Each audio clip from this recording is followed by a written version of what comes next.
അസ്സലാമു അലൈക്കും. ഇപ്പോൾ ഇന്നത്തെ ഒരു സമയത്ത് കൂടുതൽ തെറ്റിദ്ധാരണകളൊക്കെ ഉണ്ടാക്കുന്ന ഒരു സബ്ജക്റ്റ് ബേസ് ചെയ്തിട്ടുകൊണ്ട് ചോദിക്കുന്നത്, നമ്മളെ സഹോദരൻ അനസ് മുസ്ലിയാർ തന്നെ കുറച്ച് മുൻപ് തൗഹീദ് പ്രസംഗിക്കുന്ന അവസരങ്ങളിലും ഒക്കെ ജിന്ന് എന്ന് പറയുന്നത് അത് ഭൗതികമാണ്, അഭൗതികമല്ല എന്നും നമ്മൾ അഭൗതിക കഴിവ് എന്ന് പറയുന്നത് അത് അള്ളാഹു സുബ്ഹാനഹു വ തആല അവൻ്റെ സൃഷ്ടികൾക്ക് ആർക്കും തന്നെ നൽകാത്ത കഴിവാണ് എന്നും, അതുപോലെ തന്നെ ജിന്നിൻ്റെ പ്രവർത്തനങ്ങൾ അത് സഹായമായാലും അല്ലെങ്കിൽ എന്തെങ്കിലും ഉപദ്രവമായാലും എന്ത് തന്നെ ആയാലും അതെല്ലാം കാര്യകാരണ ബന്ധങ്ങൾക്ക് ഉള്ളിലാണ്, കാര്യകാരണ ബന്ധങ്ങൾക്ക് അതീതമല്ല എന്നൊക്കെ 2005-ലും 6-ലും 7-ലും 8-ലും ഒക്കെ അദ്ദേഹം വളരെ വ്യക്തമായിട്ട് പറയാറുണ്ട്.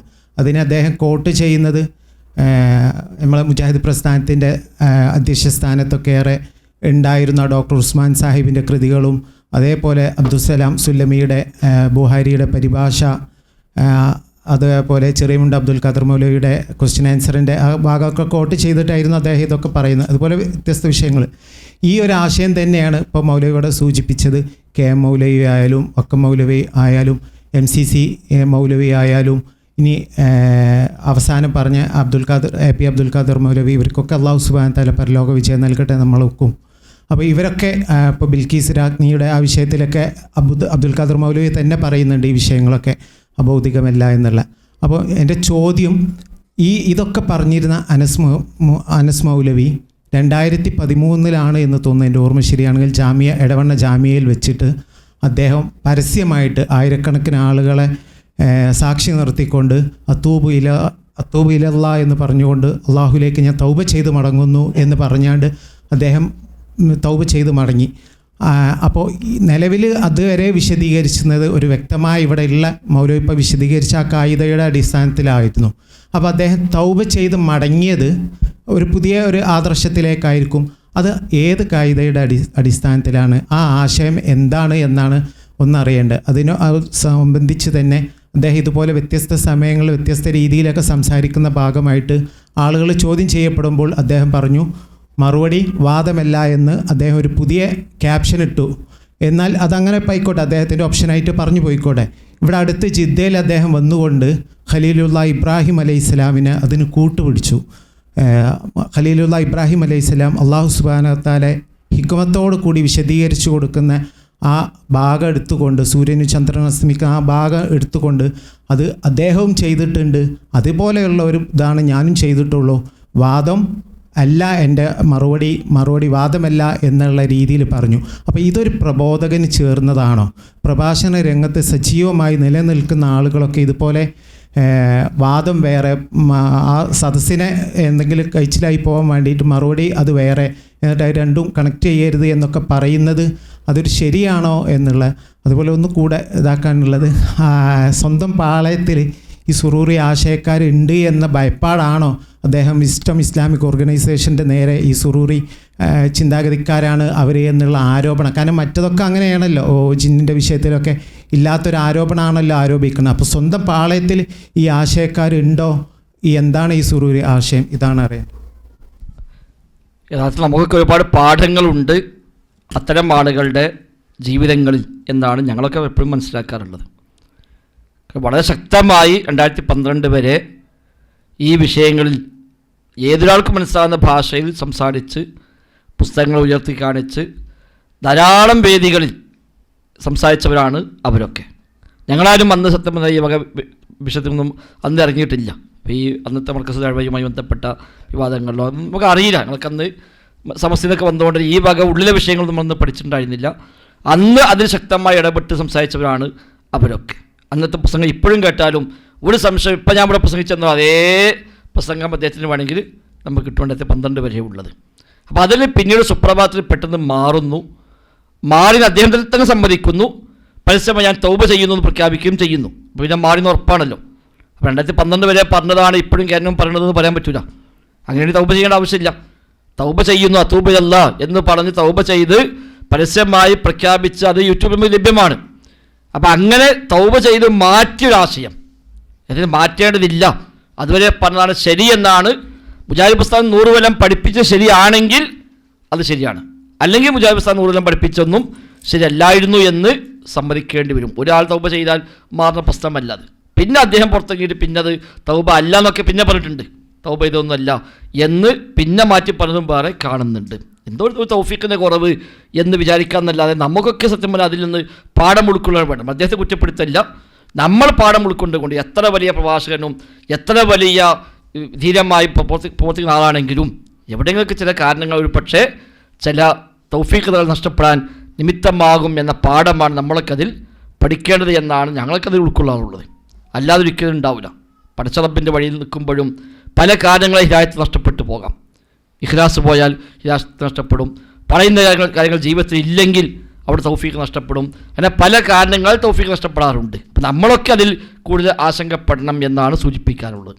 പിന്നെ മറുപടി വാദമല്ല എന്നുള്ളത് അദ്ദേഹം കൊണ്ടുവന്നൊരു പുതിയൊരു ഒരു ബേസാണത്. അത് ഇസ്ലാമിൻ്റെ ഒരു അസ്ത്രമൊന്നുമല്ല. ഇപ്പോൾ അഹ്ലുസുന്നിപ്പെട്ട ആളെ സംബന്ധിച്ച് എവിടെ പോയാലും ഓരോ വാദമാണല്ലോ പറയാം. മറുപടി പറയുമ്പോൾ വാദമൊന്നും പറയാം, അല്ലാത്തത് വാദമൊന്നും പറയുന്നുണ്ടാവില്ല. എന്നാൽ മറുപടികൾ ചില പ്രയോഗങ്ങൾ പ്രയോഗിക്കുക, അത് വാദവുമായിട്ടൊന്നും ബന്ധപ്പെട്ടാവില്ല. എതിരാളിയെ ചിന്തിപ്പിക്കാൻ പറ്റാവുന്ന ചില പദപ്രയോഗങ്ങൾക്ക് ഇബ്രാഹിം നബി സ്വല്ലല്ലാഹു അലൈഹി വസല്ലം ഒരിക്കലും അവിടെ തൻ്റെ വാദമായോ അല്ലാതെയോ അവതരിപ്പിച്ചതേ അല്ലത്. ഇതെൻ്റെ റബ്ബാണ് എന്ന് ഇബ്രാഹിം നബി ഒരിക്കലും പോലും അത് വിശ്വസിച്ചിട്ടില്ല, വാദമായും അല്ലാതെയും പറഞ്ഞിട്ടില്ല, മറുപടിയായി പറഞ്ഞതുമല്ല. അവരെ ചിന്തിപ്പിക്കാൻ വേണ്ടി അവരുടെ ഭാഷയിൽ നിന്നുകൊണ്ട് അവർക്ക് ചില ചിന്തിപ്പിക്കലുകൾ നടത്താൻ മാത്രമാണ് അദ്ദേഹം അവിടെ ചെയ്തത്. അതായത് ഒരിക്കലും അങ്ങനെ പറഞ്ഞ് അത് വിശ്വസിച്ച് പോകുന്നതാണ് പിന്നെ അത് അങ്ങനെ അവിടുത്തെ പറ്റിച്ചാണ് എന്ന് പറഞ്ഞിട്ടില്ല. അങ്ങനെ ഒരിക്കലും അതിൽ നമുക്കിട്ട് കിട്ടുകയും ഇല്ല. അപ്പോൾ അത് ആ നിലയ്ക്ക് നമ്മൾ തിരിച്ചറിയുക. പിന്നെ സുറൂയത്ത് എന്നുള്ളത് അത് ഇങ്ങനത്തെ ഈ ബഹളങ്ങൾ വിവാദങ്ങൾ ഉള്ളിലുണ്ടാകുമ്പോഴൊക്കെ കുറച്ച് കാലമായി പുറത്തു കൊണ്ടുവരുന്ന ഒരു സംഗതിയാണത്. അതിപ്പോൾ തുടങ്ങിയൊന്നുമല്ല. 2010 ഇതേപോലെ വലിയൊരു ഒച്ചപ്പാടുണ്ടായിരുന്നു. നമ്മളൊക്കെ വിളിച്ചുകൂട്ടി മൊത്തം താടിമാരെ വിളിച്ചുകൂട്ടിയിട്ട് അന്ന് പുളിക്കൽ പിന്നെ മദീനത്തുൽ അറബി കോളേജിൽ നിന്ന് വലിയ കാര്യമായ അവതരിപ്പിച്ച് സുറൂയത്ത് വരുന്നുണ്ട് ശ്രദ്ധിക്കണമെന്ന് പറഞ്ഞിട്ട്. അപ്പോൾ എന്നതുപോലെ ഇങ്ങനെ ഇടയ്ക്ക് ഉള്ളിലൊക്കെ പ്രശ്നം ഉണ്ടാകുമ്പോഴൊക്കെ ഉപയോഗിക്കുന്ന ആയുധം മാത്രമാണ് നമ്മുടെ നാട്ടിൽ സുറൂയത്ത് എന്നുള്ളത്. അത് ലോക അടിസ്ഥാനത്തിലുണ്ട്. മൊത്തത്തിൽ നമ്മളൊക്കെ പേടിക്കേണ്ട കാര്യം തന്നെയാണ്. മൊത്തത്തിൽ സലഫി പ്രസ്ഥാനങ്ങൾക്ക് ലക്ഷ്യം വെച്ചുകൊണ്ട് അവരൊക്കെ റൂട്ട് മാറ്റാനും അവരെ പിന്നെ ശരിയായ ഒരു ബേസിൽ നിന്ന് മാറ്റി കൊണ്ടുവരാനുള്ള ശ്രമങ്ങൾ പല രൂപത്തിൽ നടക്കുന്നുണ്ട്. അതിന് സ്വാധീനം വരാതിരിക്കാനും പെട്ടുപോകാതിരിക്കാൻ നമുക്ക് ശ്രദ്ധിക്കേണ്ടതുമുണ്ട്. അദ്ദേഹം അതിൻ്റെ അടയാളമായി പറഞ്ഞെന്താണ്, നമ്മളിപ്പോൾ ജാമ്യം ഉണ്ടാക്കിയപ്പോൾ ജാമ്യത്തെ ഹിന്ദു എന്ന് പേരിട്ടു, അതേപോലെ സംഘം ഉണ്ടാക്കിയപ്പോൾ വിസ്തം ഓർഗനൈസേഷൻ പേരിട്ടു. അവിടെ സലഫി ഉണ്ടായില്ല, മുജാഹിദ് ഉണ്ടായില്ല എന്നാണ്. മുജാഹിദ് സലഫി എന്നുള്ള പേരിട്ടെങ്കിലേ സലഫി ആവുള്ളൂ, പേരിട്ടൊന്നും സലഫി ആവുന്നോ ഒന്നുമില്ല. ആ പേരിടാൻ പാടില്ല എന്ന് പറയുന്നുണ്ടെങ്കിൽ അത് അപകടമാണ്. സലഫിന് പേരിടാൻ പാടില്ല, മുജാഹിദ് പേരിടാൻ പാടില്ല എന്ന് പറയുകയാണെങ്കിൽ അത് അപകടമാണെന്നല്ലാതെ എവിടെ എന്തുണ്ടാക്കിയാലും ആ പേര് ഇടാവുന്നുണ്ടോ? ഇല്ലല്ലോ. കേരള നേതൃത്വത്തിൽ മുജാഹിദീൻ, അവിടെ സലഫിയൊന്നുമില്ല. അതിന് മുമ്പുണ്ടാക്കിയ കേരള ജമീയത്തുൽ ഉലമയാണ്, അവിടെയും സലഫില്ല. പക്ഷെ സലഫി എന്നുള്ള പേരിടാൻ പാടില്ല എന്ന് പറഞ്ഞപ്പോൾ അത് ഫസ്റ്റ് നമ്മൾ കണ്ടിട്ടുണ്ട് എല്ലാ കാലത്തും. ഇനി ഇടവണ്ണ ജാമ്യം ഉണ്ടാക്കിയപ്പോൾ ജാമ്യ നദവിയാണ്. ഇനി മൂപ്പിൽ പോർക്കിയുള്ളതോ ബുസ്താൻ വിലുവുമാണ്, അവിടെ സലഫില്ലല്ലോ. പുളിക്കൈ കോളേജ് റൗത്തുൽ ഉലൂമാണ്, മദീനത്തുൽ ഉലൂമാണ്. ഫാറൂഖ് കോളേജ് റൗത്തുൽ ഉലൂമാണ്, അവിടെ ഒന്നും സലഫി ഉണ്ടായിട്ടില്ല. എന്നാൽ ജാമ്യ സലഫിയെ പുളിക്കലുണ്ടായി, അവിടെ സലഫി ഉണ്ട്. അപ്പോൾ സലഫി എന്നുള്ള പേരിന് അലർജി ഇല്ല, അത് ഉപയോഗിക്കാം. സലഫി മുസ്ലിം ധാരാളമായി ഉപയോഗിച്ചിട്ടുണ്ട്. എന്ത് പേരിട്ടാലും സലഫി ഉണ്ടെങ്കിലേ ഓൻ സലഫി ആവുള്ളൂ എന്നില്ല. സലഫിന് പേരിട്ടുകൊണ്ട് മാത്രമാണ് സലഫി ആയിക്കോളൊന്നുമില്ല. അത് രണ്ടും ശരിയല്ല. എന്നാൽ ആ പേര് ഉപയോഗിച്ചുകൂടാ, സലഫിന്ന് പറയണ്ട, മുജാഹിദ് പറയണ്ട, തൗഹീദ് പറയണ്ട എന്നാണെങ്കിൽ അത് അപകടം. സലഫി മസ്ജിദ് പേരിട്ടു, അവിടെ തൗഹീദ് പറയാൻ പാടില്ല, ഖത്തീബിന് ഓർഡർ എടുത്താലോ പിന്നെ പേരുകൊണ്ട് വല്ല കാര്യമുണ്ടോ? പള്ളിൻ്റെ പേര് സലഫി മസ്ജിദാണ്, പക്ഷേ മൂപ്പർക്ക് പ്രത്യേക ഓർഡർ ഉണ്ട്, തൗഹീദൊന്നും പറയണ്ടെന്ന്. പിന്നെ എന്ത് സലഫി മസ്ജിദാണ്? അപ്പം പേരോട് മാത്രമായില്ല, ആ പേരിന് അലർജി ഉണ്ടെങ്കിൽ ഓക്കെ, അത് ഗൗരവമായി കാണാം. നമ്മൾ ഏത് സമ്മേളനം വെക്കുമ്പോഴും മുജാഹിദ് സമ്മേളനം എന്ന് നമ്മൾ മുജാഹിദ് ആദർശ സമ്മേളനം, സലഫി നഗർ ഇതെല്ലാം സ്വീകരിക്കുന്നത്. മറ്റു സ്വാഭാവികമായും ഏത് പേരും സ്വീകരിക്കാം. അത് പല കാരണങ്ങളെ പേര് സ്വീകരിക്കും. സ്ഥാപനത്തിനാവട്ടെ സംഘടനക്കാവട്ടെ പേരിടുമ്പോൾ പല ഘടകങ്ങൾ നോക്കിയിട്ടാണ് പേരിടുക. അത് സ്വാഭാവികമായി ഇസ്ലാമിനെതിരല്ലാത്ത ഏത് പേരും സ്വീകരിക്കും. നമ്മളിട്ടത് ജമിയത്തുൽ ഹിക്മ എന്നാണ്.